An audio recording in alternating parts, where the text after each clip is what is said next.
por su asistencia.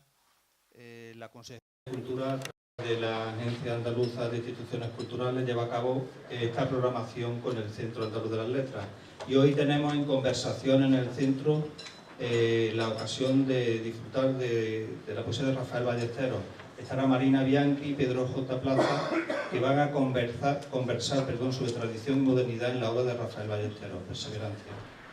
De Pedro J. Plaza González, 1996, comentaros que se graduó en Filología Hispánica en la Universidad de Málaga y es doble máster en Profesorado y Gestión del Patrimonio Literario y Lingüístico Español y máster en Patrimonio Histórico y Literario de la Antigüedad. Fue investigador en la Universidad de Málaga y realizó su tesis doctoral en torno a la obra poética de Gala.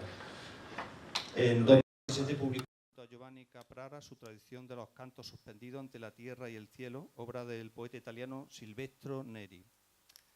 A finales del 21 publicó junto a Angelo Nestor la traducción de Dolor en Mínimo, un poemario de la poeta transexual italiana Giovanna Cristina Pivinetto.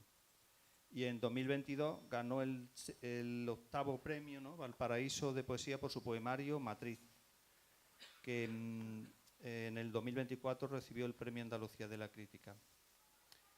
Bueno, la bibliografía de Pedro es mucho más extensa, lo vamos a dejar aquí, lo vamos a comprimir. Desde 2020 es director editorial del Toro Celeste. Antes de dejaros con ellos, comentaros que la librería tiene los libros de Rafael Ballesteros ahí, por si queréis haceros con él, que luego al final él los firmará.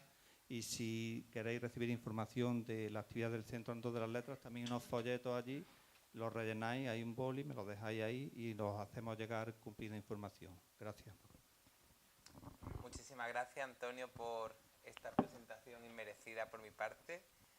Gracias por presentarme a mí. Yo me ocuparé de presentar a Marina y a Rafael, pero antes quería contaros un poco en qué contexto se enmarca este encuentro. Desde hace 2-3 meses venimos realizando desde... No pasa nada, lo sujeto así un poquito y ahora ya me lo recoloco bien cuando le pase la palabra a ellos. Venimos realizando desde hace 3 meses una serie de encuentros por toda Andalucía. Comenzamos por Cádiz y fuimos allí a presentar lo que es la Asociación Legado Cultural Rafael Ballesteros, cuyo presidente Gerardo Ballesteros nos acompaña hoy ahí con la cámara. Y esta asociación pues nació con la idea y con la consciencia de que Rafael pues ya tiene una edad, tiene 86 magníficos años y hay que intentar que su legado perdure, que su legado se difunda y que su legado se conserve y estudie.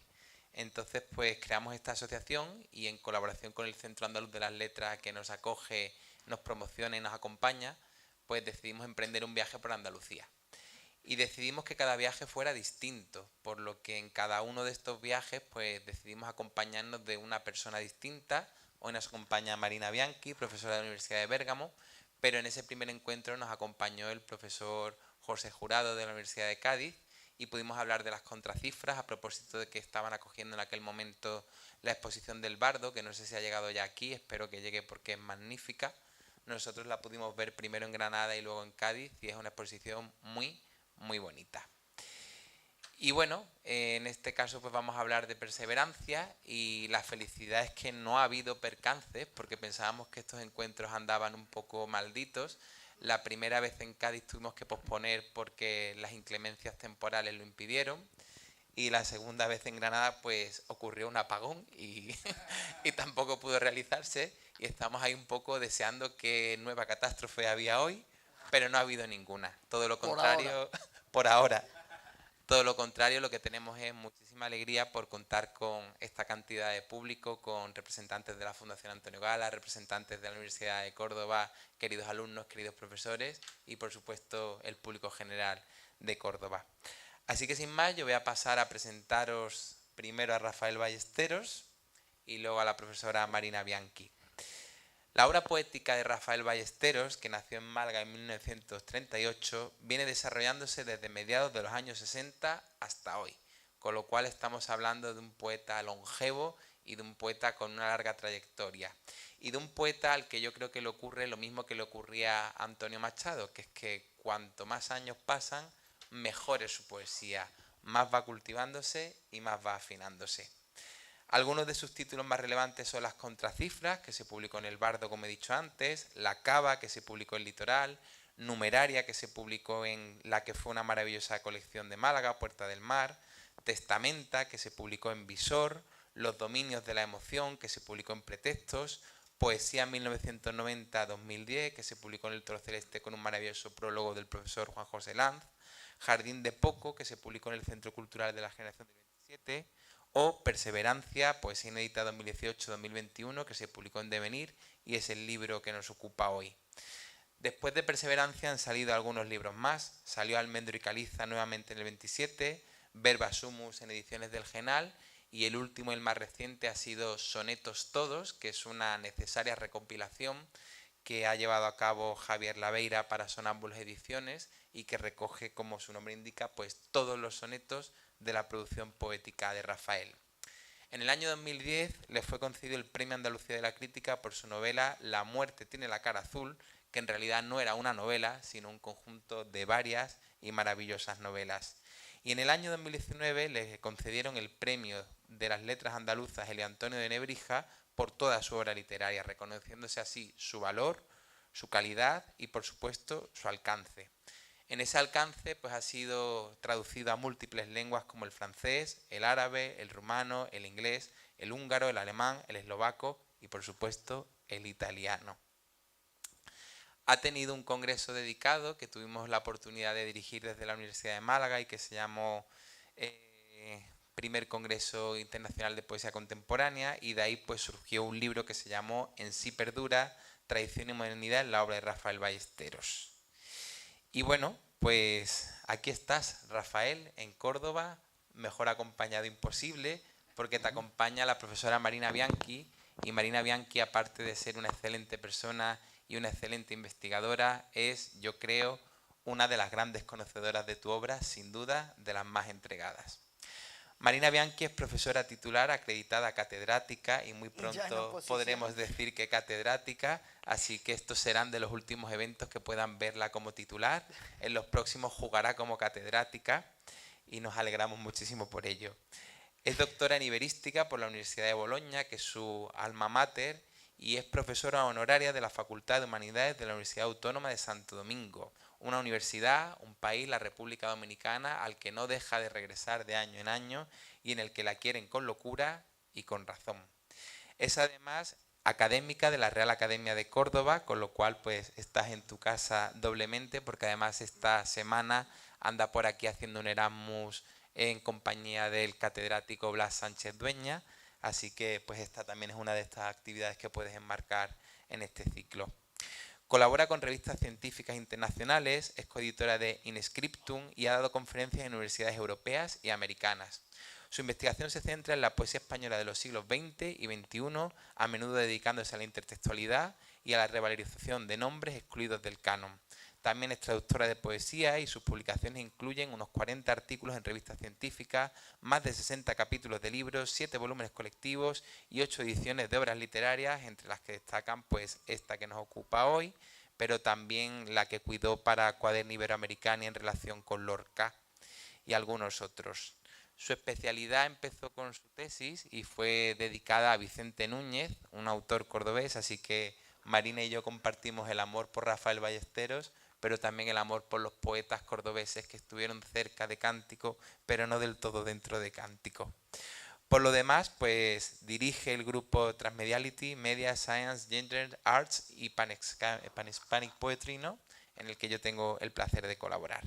Marina, gracias por hacer el esfuerzo de estar aquí hoy. Rafael, gracias por hacer el esfuerzo.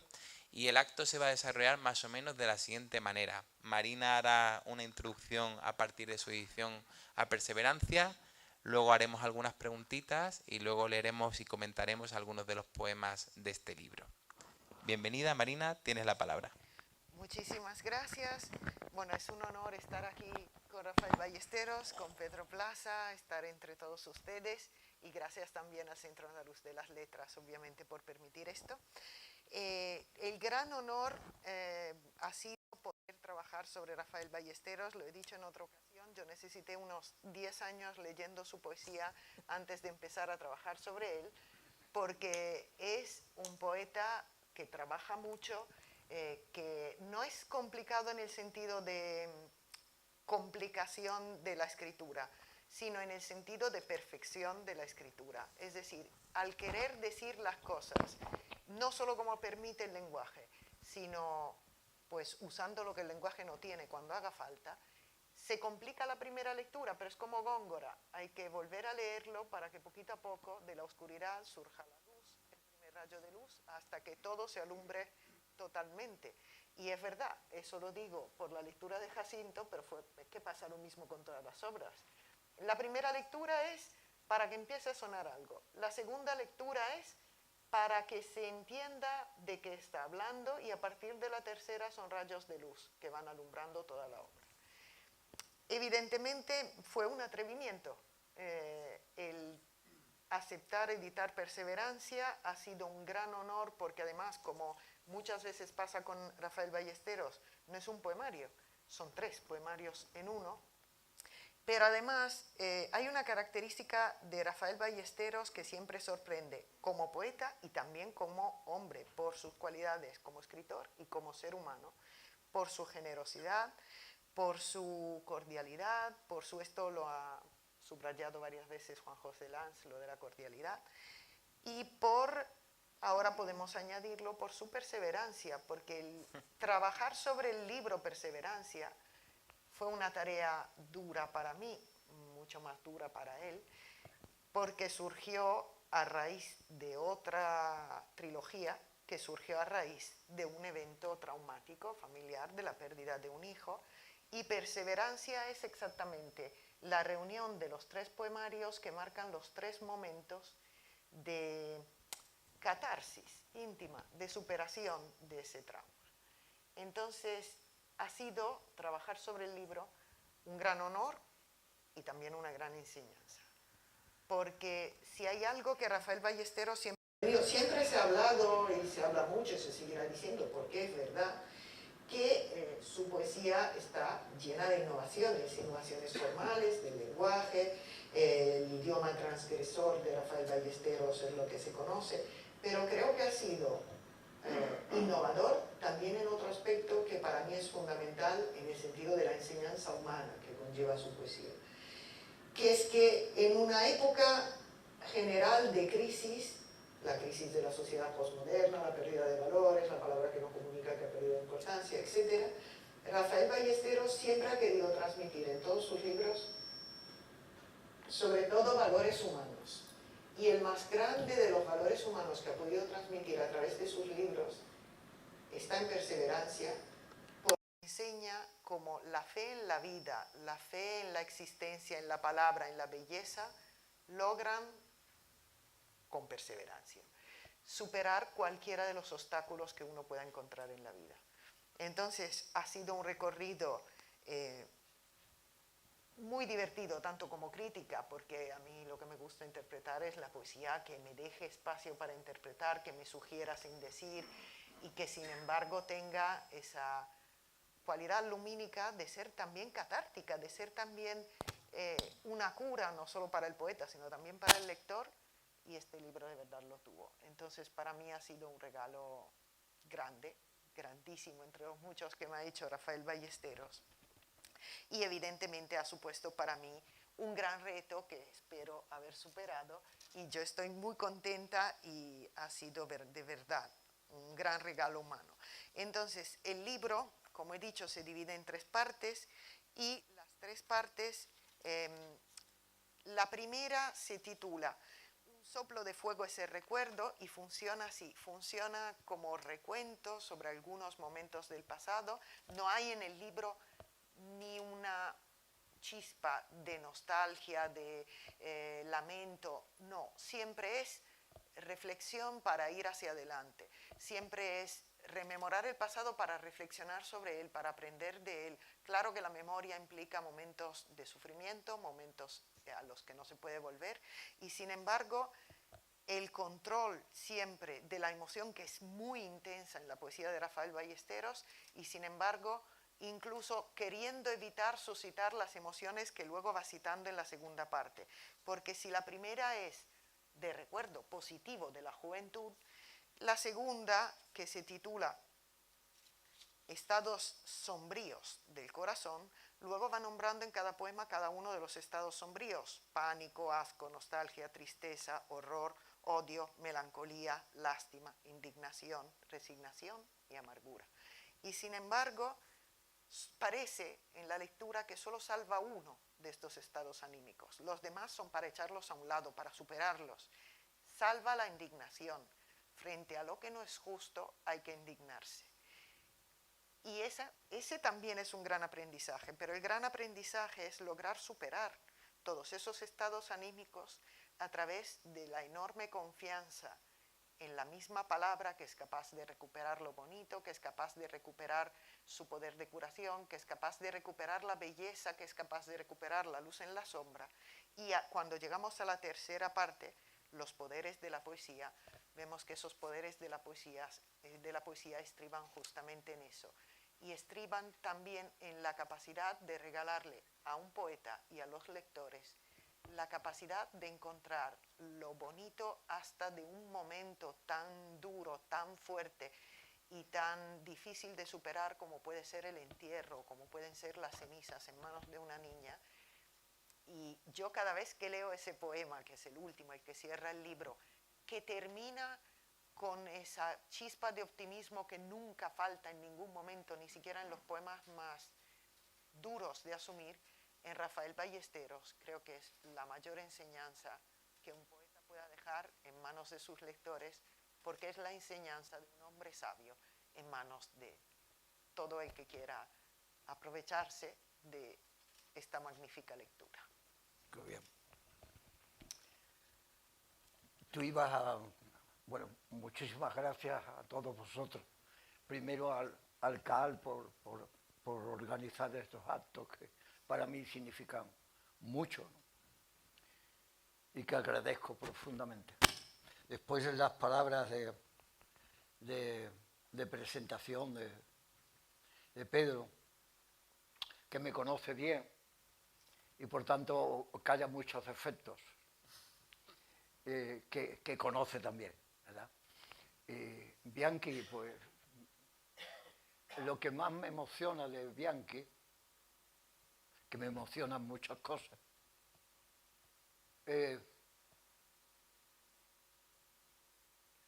la limpieza de su corazón. Es decir, no hay fingimiento en los sentimientos.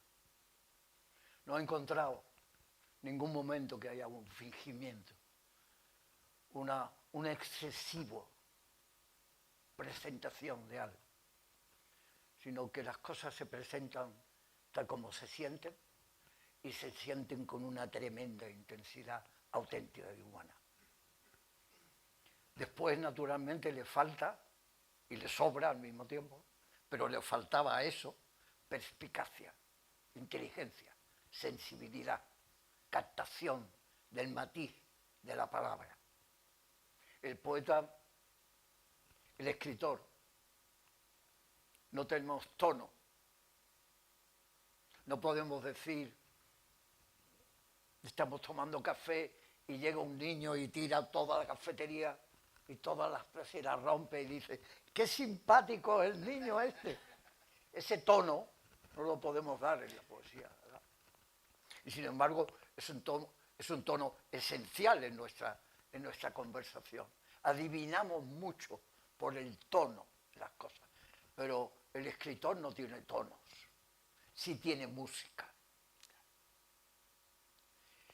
que es diferente al tono, pero que normalmente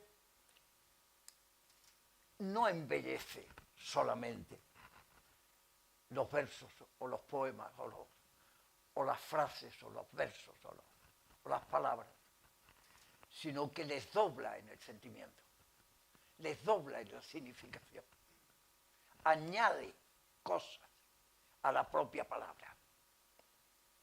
Y cuando el escritor tiene que enfrentarse a lo que él piensa que es la perfección de su texto, y corrige, no corrige solamente una palabra por otra,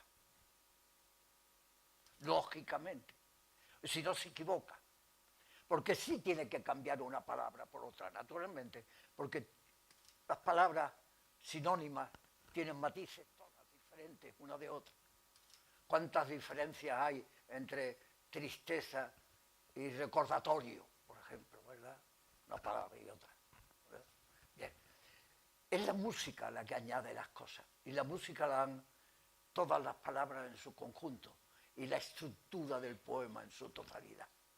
De manera que hay que estar corrigiendo un verso y estar pensando en el que sigue y en el que termina, para redondear un acto de entrega complejo, difícil de captar, porque muchas veces el sonido es sordo, ¿no?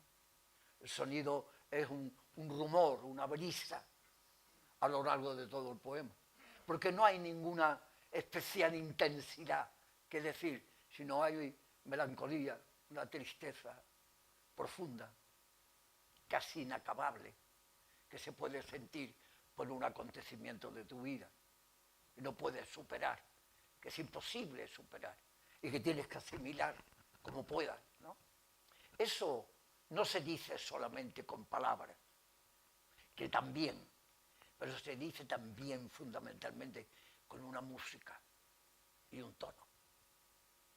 Una música. Perseverancia tiene mucho de eso. Cuando yo recuerdo las primeras novias, como algún poema de aquí, que en algún momento he explicado, mi educación fue en el puro centro del franquismo. Y naturalmente no había educación mixta. Las chicas las veíamos lo más cerca a unos 50 metros aproximadamente.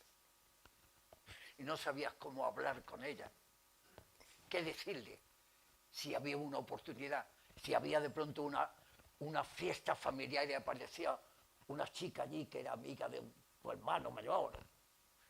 ¿Qué le decías tú a una chica? Y cuando te gustaba, y cuando te interesaba, cuando te importunaba tu vida, cuando te la cambiaba, ¿cómo te acercabas y le decías, empiezo a quererte, muchacha? Me interesa. ¿Cómo se dice eso? Yo estuve durante mucho tiempo con una que no solamente me interesaba, sino que me quitaba los cascos de mi pensamiento. Y conseguí una vez tenerla al lado en un cine, después de ímprobo esfuerzo y de superar timideces que venían de Ovidio para acá. Hablar, expresarse, decir. ¿Cómo se dice te quiero? Y lo dije. Muy mal, claro, como es lógico. Muy tartamudeante, ¿verdad? Y hay un poema en el que explico eso. Y el poema lo enmarco en unos teatros muy tristes, llenos de cortinones viejos y tristes también, cárdenos que caían, llenos de polvo, de los cines, intratables con la belleza, intratables. ¿No? Ella, yo, Oliver Hardy, en la escena, haciendo cosas divertidas, y yo durante toda la película y el nodo, etcétera, etcétera, diciendo, ¿cómo le puedo decir a esta chica que la quiero? Que es importante para mí, que yo no puedo pensar en otra cosa, nada más que en ella. Bueno, pues me acerco a esa zona de cosas muy queridas, pero imposibles de decir, que era fundamentalmente sentimientos que no encontraban la palabra. Empezar a encontrar la palabra es empezar a ser escritor. la palabra ajustada, que uno sabe que se queda siempre pobre al lado de todo lo que siente. ¿Cómo iba a ser suficiente decir te quiero a todo lo que yo quería decir y todo lo que sentía por las noches acostado, por la mañana cuando me levantaba, cuando la vislumbraba por la calle? Tantas cosas que yo sentía que no sabía articular. Y cuando uno empieza a acercarse a la expresión de eso, se da cuenta que no bastan lo que se dice y lo que se siente, sino dónde se siente y dónde se dice, para que se articule un mundo coherente y lleno de sentido. ¿Cómo se va a entender eso sin pensar en la dureza implacable del franquismo con los sentimientos humanos? Con algo tan puro, tan bueno, tan humano, como amar, desear, besar por primera vez. Esos sentimientos. Ahí se sitúa la primera parte del libro. Y eso es muy difícil de decir. Yo prácticamente no lo había incorporado en mi mundo expresivo. Volver a esas botas carabeteadas que pesaban 63 kilos de segarra, imposible de articular con dignidad. Esos recuerdos que parecían de fuertes transparentes, luminosos, reconocibles nada más verte. Tú estás enamorado, muchacho.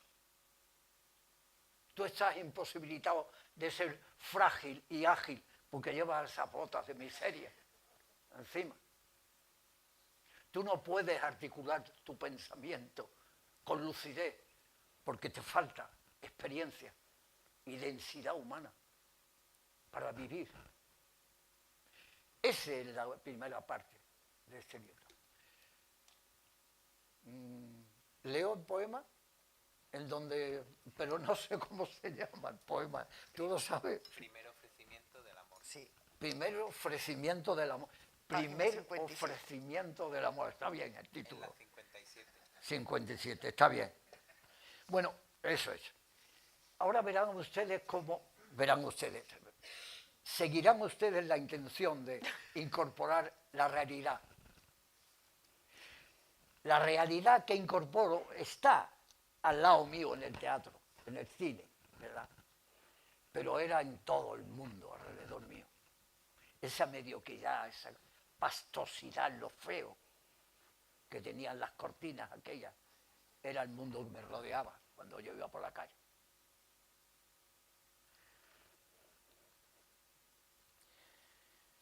Primer ofrecimiento del amor.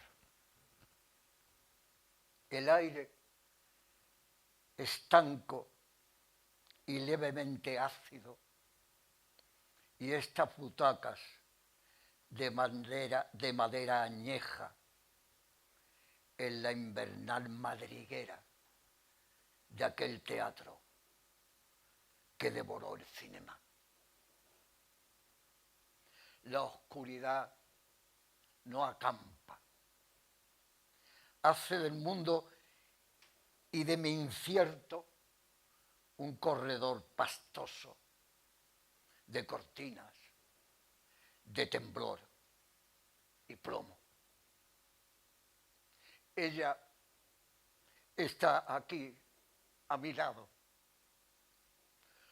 lo más lejos de mí que podría soportar.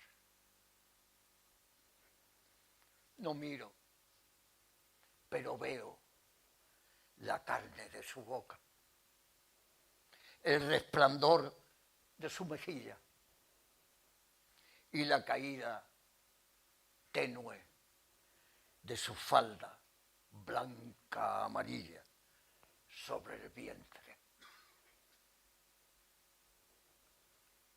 Al fondo, en la sábana tensa, veo a Oliver Hardy caer de espaldas entre los trasiegos de gentes y buses floreados, y hasta el laurel trazar un arco exacto entre el bombín y sus hombros ingleses.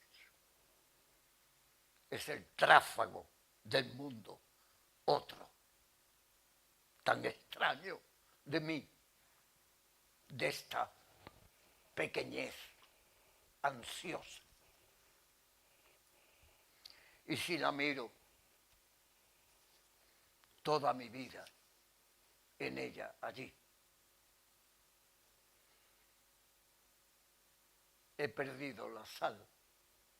Sí, el trazo mismo de mi brazo, impulso que anuncia la palabra, la luz que alumbra el fluir de la sangre, esa brisa ardorosa que da a la vida punta. ¿Dónde el caballo trisco? ¿Dónde la agileza del delfín? ¿Dónde esa fiera que comiera hueso?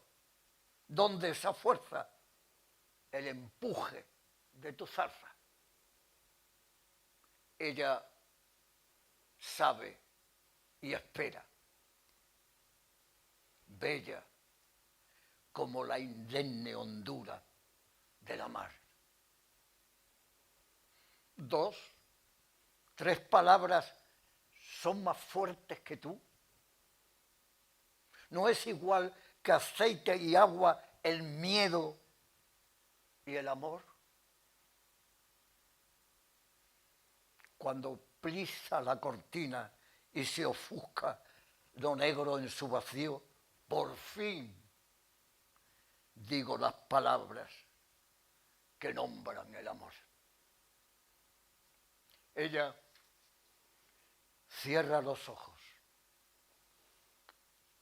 entreabre sus labios y veo el brillo del oro en su pasión.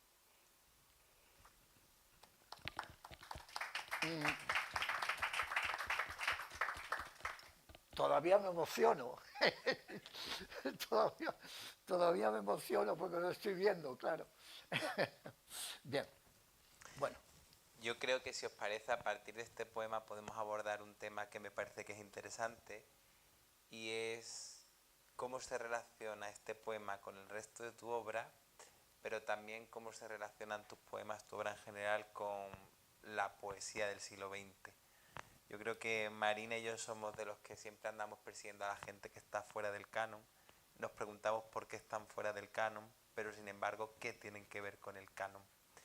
A mí hay un poema que se me viene inmediatamente con la lectura de este, y es el de Impares, fila 13, de Pablo García Baena, porque creo que también se mueve en ese ambiente de el amor que solo podían hacer en la oscuridad y que llega tarde y llega de manera oculta, de manera vergonzosa. No sé cómo lo ves tú, Marina.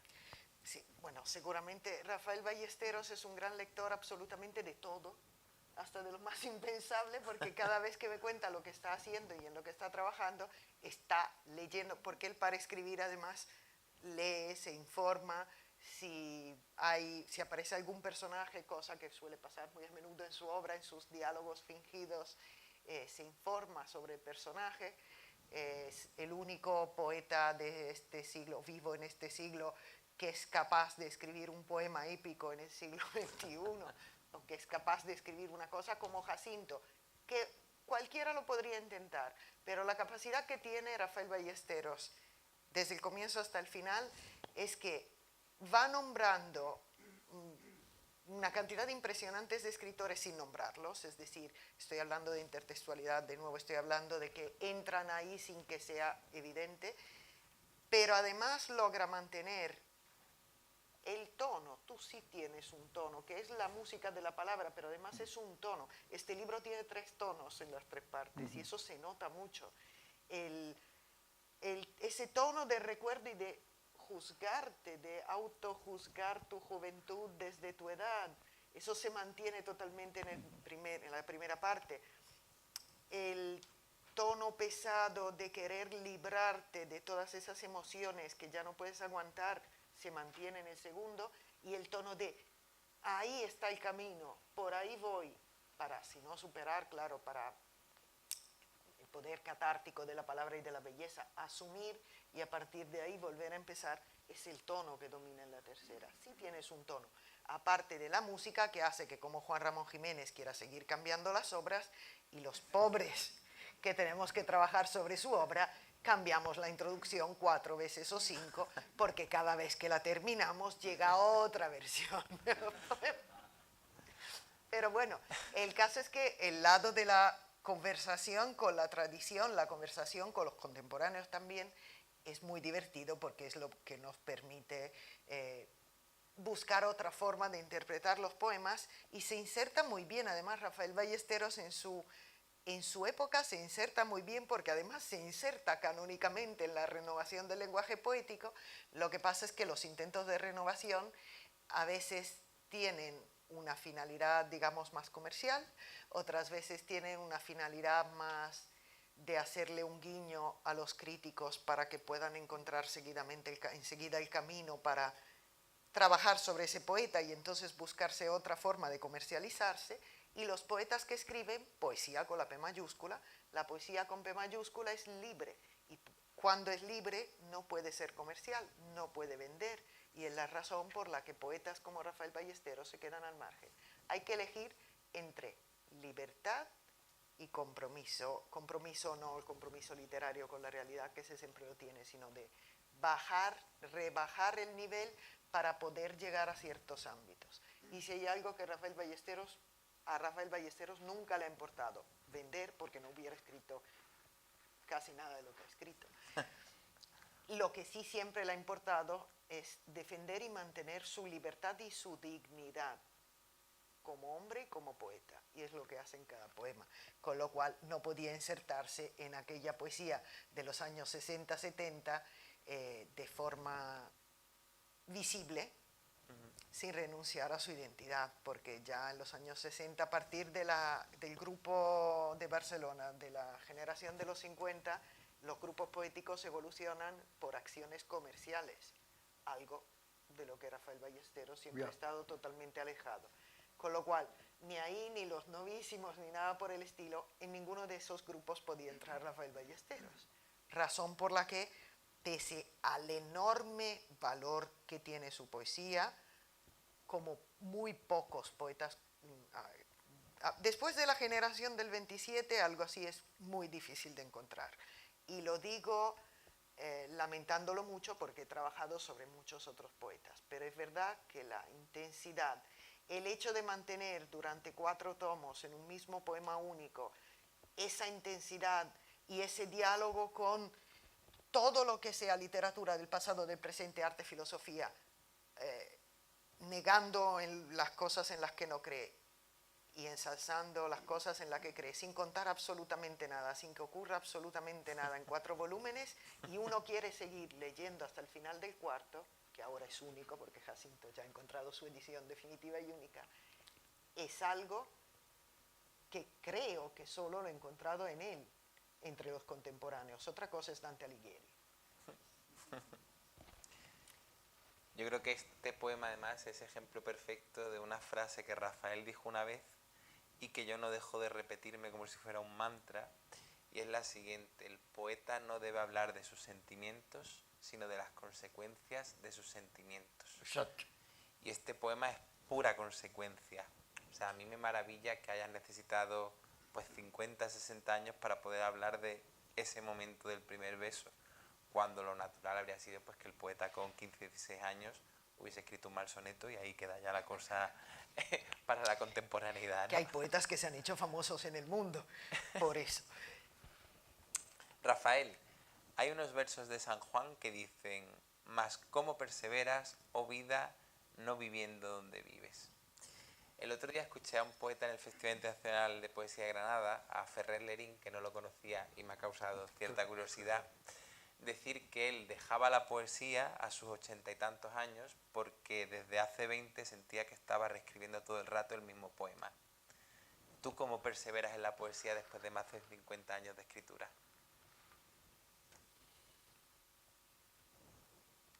No es fácil contestar a eso. Efectivamente parece que uno muchas veces siente algo así como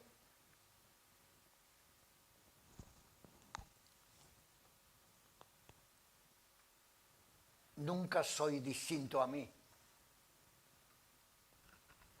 Pero es esa la esencia de la poesía.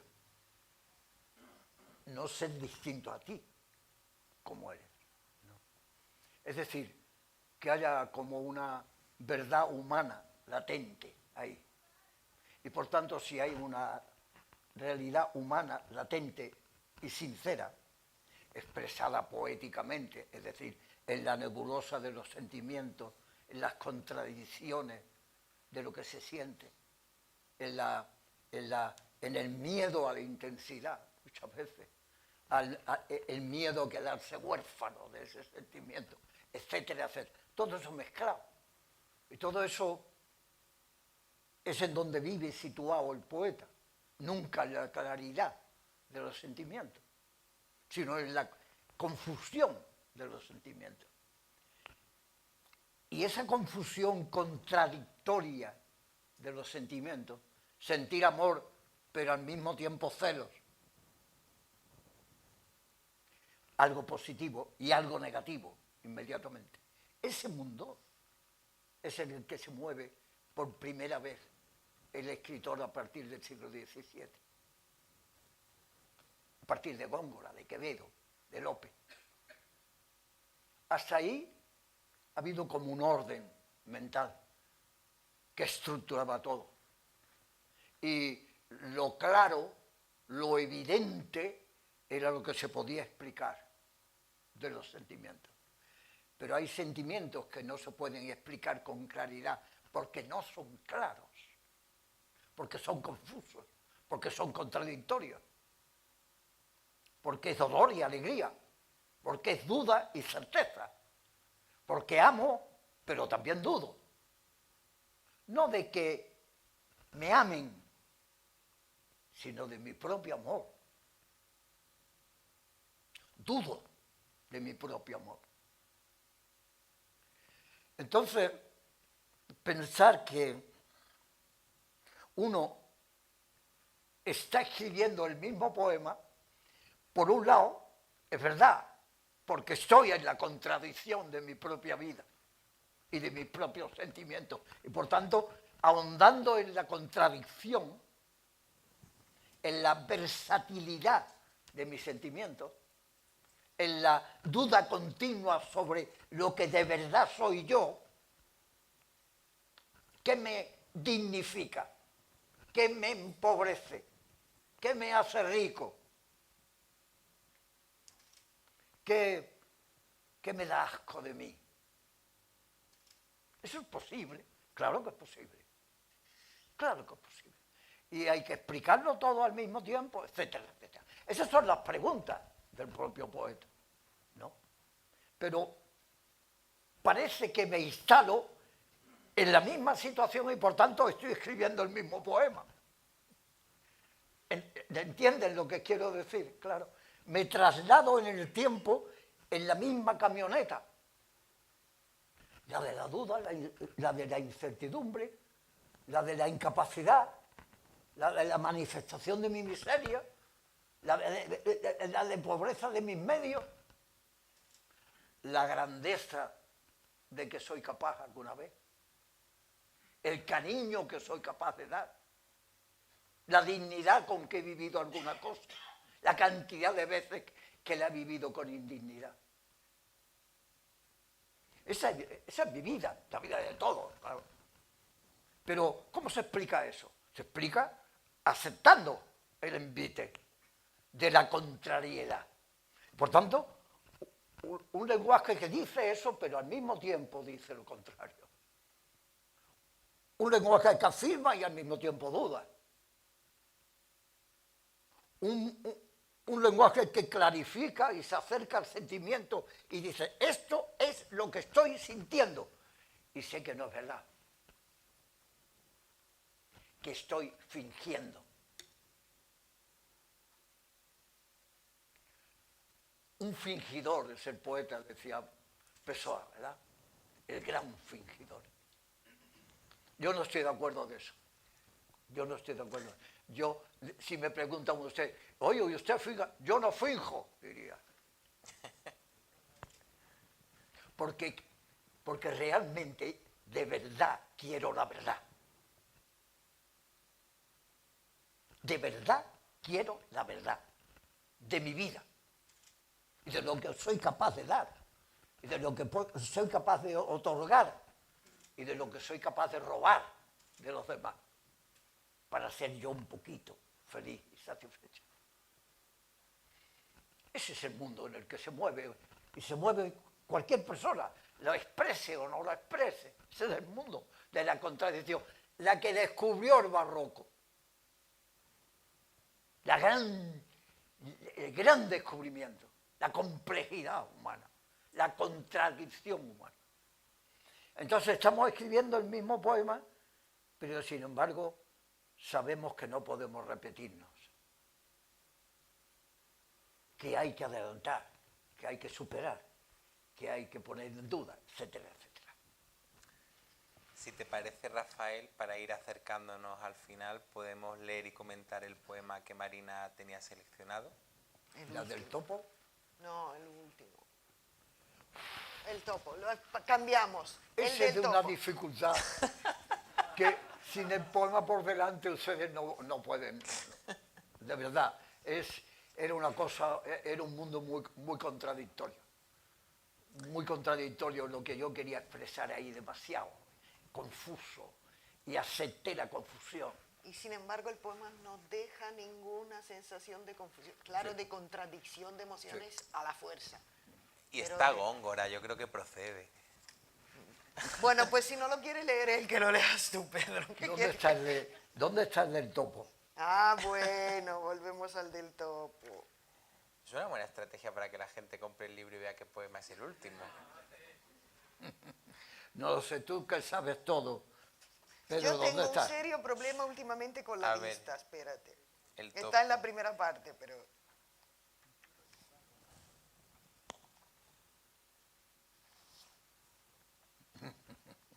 Os lo digo ahora que cito la página en la introducción, un momento.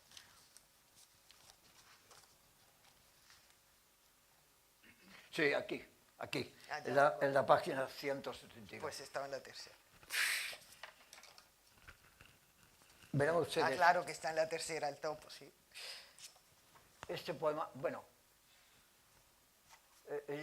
saben ustedes está, que yo creo? explicar un poema es un intento baldío.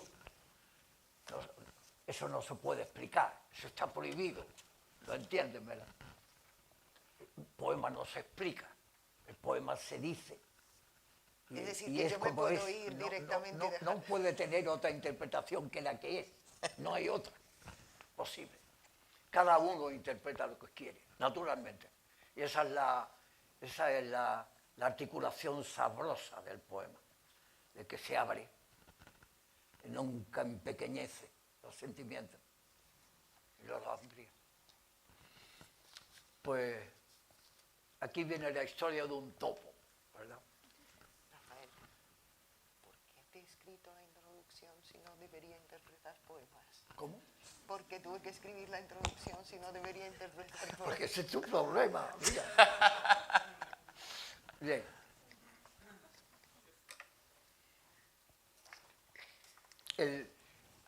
Lo que sí le voy a decir es que ese topo ha vivido una cosa miserable y terrible. Y está marcado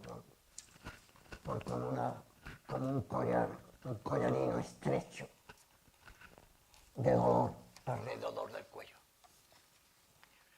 que no puede quitarse, que sabe que lo tendrá siempre, inalterable.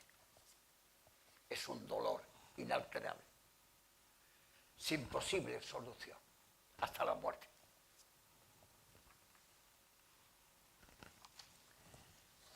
una madriguera y un topo. ¿Venido de qué sitios y qué tiempo? Está sosegado, pero contrito. Lleva hendida en la carne, hecha ya casi sangre, una pulserilla de metal blanco y cuero oscuro. Se ve solo con mirarlo que lo impulsa hacia abajo, a lo más oscuro, como un peso tan hondo como mísero. ¿Quién le dio ese castigo? ¿Quién le impuso esta carga? Mira con la incitación de ver, apega la oreja a tierra para oír, por si puede, el chasquido, y tantea el hoyo para saber qué tiene, qué ha de esperar, cuál es ese vacío que siente. Bajo la tierra también el espacio lleva su desgaste lento, a oscuras sí, pero tan inminente como un trueno. Y el topo, sin conciencia, su conciencia tiene. Y cuando el tallo crece, el sol llamea, se oye la brisa en la rama, el mar allá arriera sobre el fondo que mabulla y cimbrea, turge la carne que a la sangre llama y pían los hilgueros sus finos huesos elásticos, el topo sabe entonces que el amor también se orea, sale, quítase de su piel lo más tapado, el corazón, ahí su pico de amor, aquel donde guarda su origen, sus modos más elásticos, su ojo ávido, su silueta mimosa, amorosa, la más turgente. Y va a la busca de la que busca romántica, la paz íntima que da la coyunda visceral y carnosa. Cuando tope con ella, ¿quién más feliz sobre la tierra? ¿Quién más fluido, más asperso? ¿Quién más elemental, íntimo?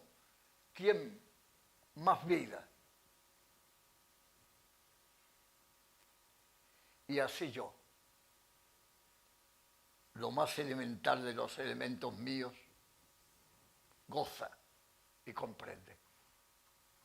Porque indaga, ve. Y porque toca, entiende.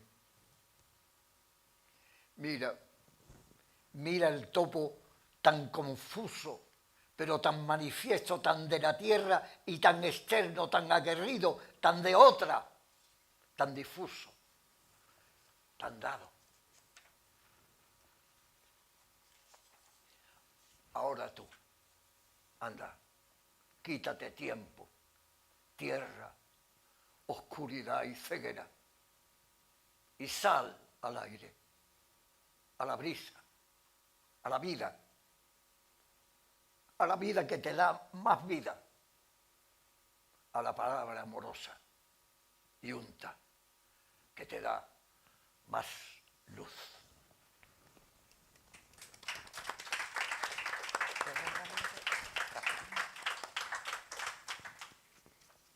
Bueno, aquí este es un ejemplo de cómo esa pesadez... Me sobra eso. Lo que he quitado me sobra. No, Ah, yo no me creía estaba que era. diciendo eso. Ah, no. No, Es que vale, hemos que conste asistido- que nos ha cambiado el poema en la lectura. Hemos asistido a una variante textual en directo. Pero yo me lo estaba callando, la culpa es suya. Era como una distracción torpe. Yo quise como explicar lo inexplicable. Y quise añadir un poco más de intensidad a lo que ya era intenso, porque era más natural, más humano, más verdad. Pero quise alambicar. Y entonces me di cuenta después de eso, de que caigo en esa trampa. ¿Cómo no? ¿Cómo no se equivoca uno? ¿Quién no se equivoca? ¿No? Entonces hay que quitar. No hay que ni sentirse humillado, sino iluminado, al revés. No, sí, sí, Juan Ramón Jiménez construyó su poética sobre eso, enteramente. De verdad que es un mago de la venta, porque ahora todo el mundo va a estar queriendo hacerse con el libro para ver Para cuál ver es la versión estrofa que ha anterior. pasado. Bueno, es un atractivo más. Claro. No, pero el caso es que este poema da muy bien el ejemplo de cómo esa pesadez se vence a través de la perseverancia. El topo que a base de querer, aunque sin esperanza, o por lo menos cree que está sin esperanza, quiere tantear, quiere intentarlo, quiere ver, quiere seguir, se siente estrechado por ese collar, ese círculo que tiene, que no le deja vivir, que no le deja andar y sin embargo no se para. Esa es justamente la mejor definición de la perseverancia. Ese sufrimiento que no te deja, no te tiene, no te puede impedir seguir hacia adelante.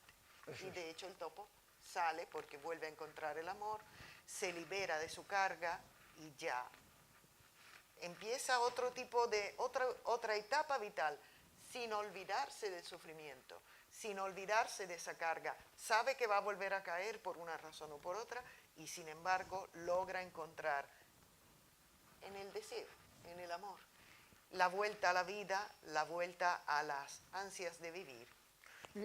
En un momento determinado, y eso es una posibilidad que abre la poesía actual, ¿no? A partir del siglo XX, por ahí, que uno puede decir, ahora aparezco yo soy el topo. En un momento determinado dice, ahora tú, busca tú también tu amor como el topo. Busca tu salvación en el amor, en el darte, en el entregarte, en la intensidad, Y en la verdad palabra humana. amorosa. Hazlo. Ahora, que todo el mundo sepa que el topo soy yo, ¿entiendes?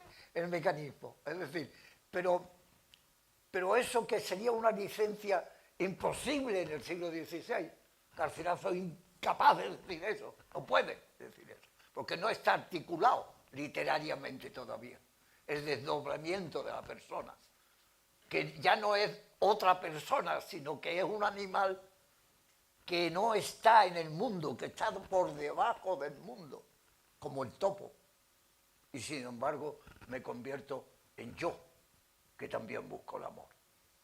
Y en el amor está la salvación, no hay otra. Ese es el mecanismo que abre la poesía contemporánea, ¿no? El poeta tiene más respiro, más libertad. Se puede convertir en un topo, puede venir de un topo, puede convertirse en un animal, puede transferir su dolor a un animal. Y es, entre comillas, claro, creíble, es asimilable por el lector. En medio digo, bueno, y ahora tú, y no hay nadie que diga, pero hombre, ¿cómo dice usted eso? Pues si es el topo, no eres tú. Todo el mundo dice, este es igual que el topo, viene de esa profundidad oscura, con el latiguillo puesto aquí, que más tarde o más temprano lo ahogará, pero va a buscar el amor. El mecanismo es ese.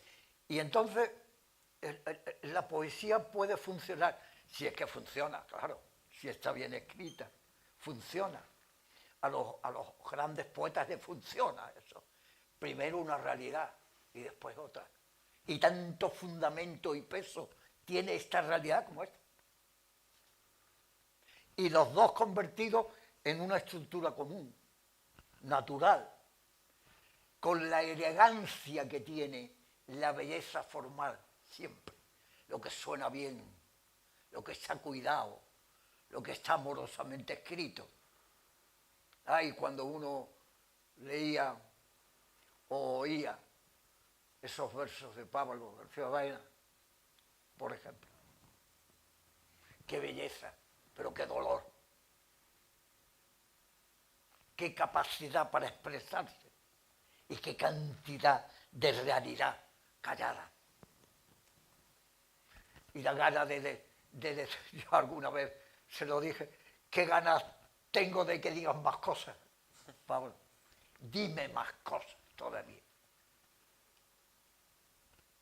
Esa es la pugna del escritor y del lector. Dame más aire. Inclíname a ti. Llámame la atención en la dirección ajustada. No me ocultes lo esencial. No me margines de este mecanismo de belleza que has levantado. No me margines, méteme, ayúdame, inclíname en esa dirección. Eso lo hacen sabiamente los poetas, ¿no?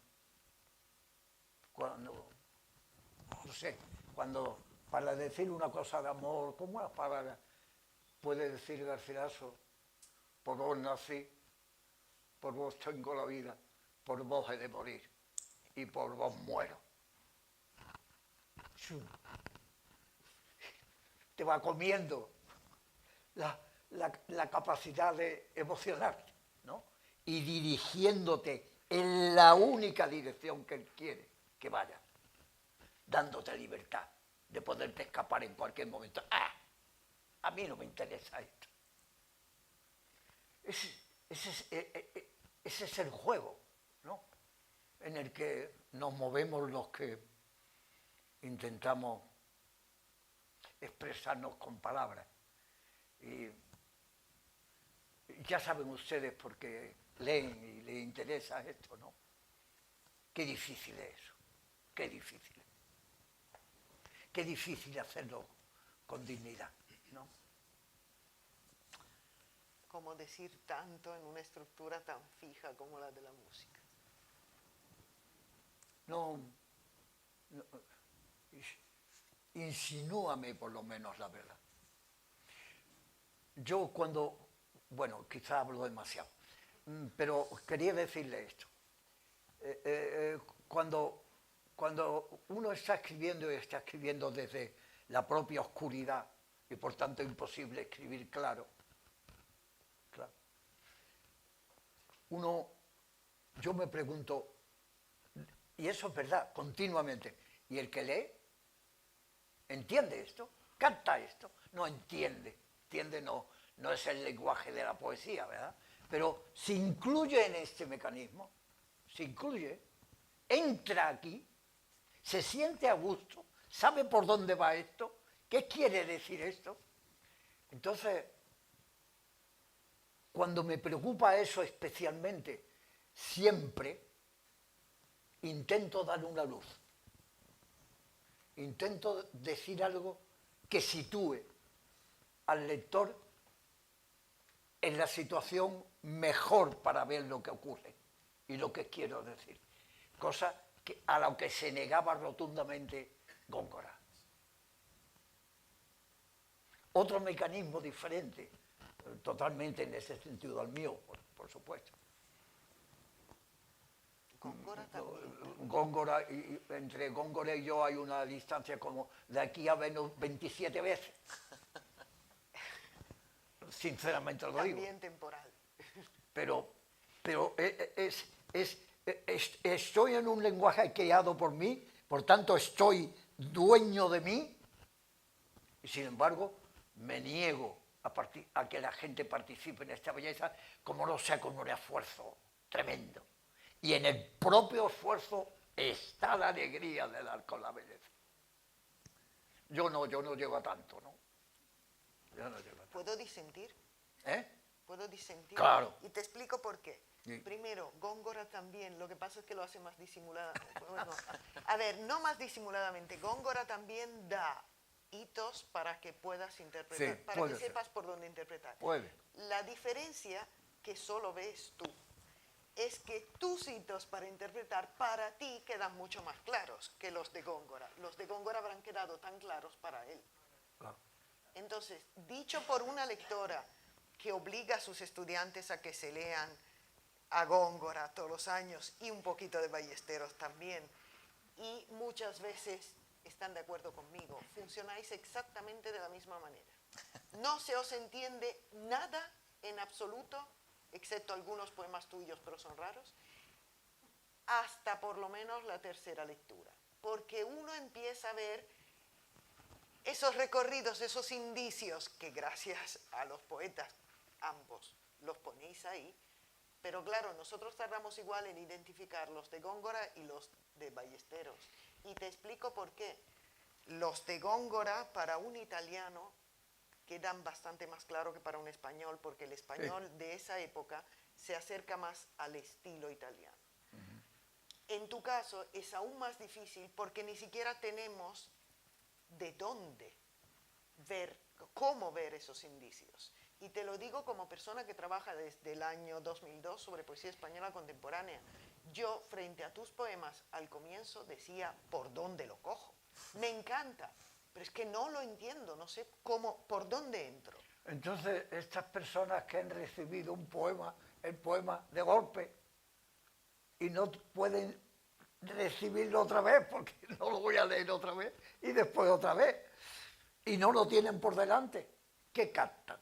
Si captan algo. Afortunadamente, los críticos necesitamos interpretar, como tú dijiste, somos inútiles. El público te lee como lector, es decir, que se puede quedar con la emoción que le suscites en la primera lectura, se pueden quedar con la emoción que le suscite en la segunda y con la emoción que le suscites en la tercera.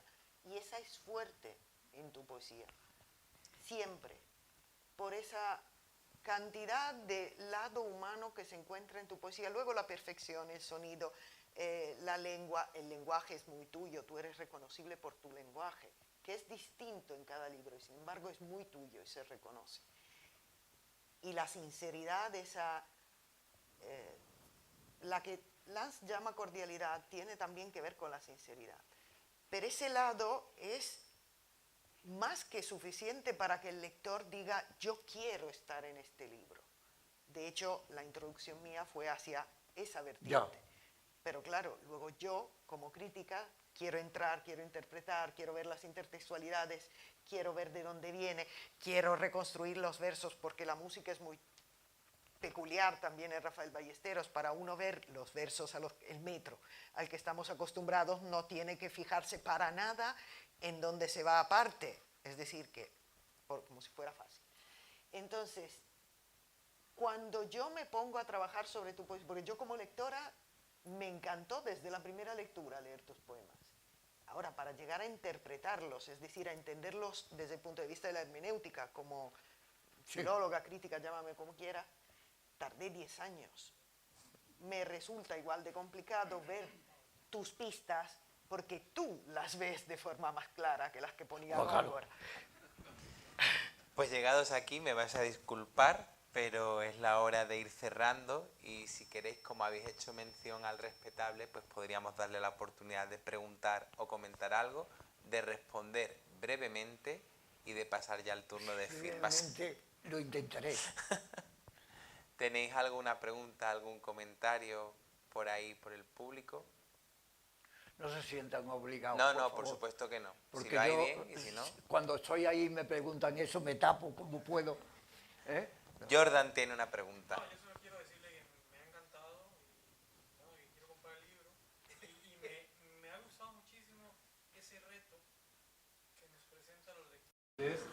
Ante una cultura tan veloz, conmigo tienen que detenerse. Y eso me ha encantado. Y la presentación... Bueno, está muy bien. A Jordan le ha gustado que es un buen filólogo clásico, estaba leyendo el poema de Me siento poco platónico. Ah, magnífico. Y Me yo creo, siento poco platónico. y ese poco platónico también está en ese topo, porque frente a lo que decía Platón, del filósofo es aquí un ser que viene a traeros la luz, pues el poeta es un ser que viene a traeros la duda. Bueno, pues ahora sí, yo creo que podemos darle un aplauso a Rafael y pasar a...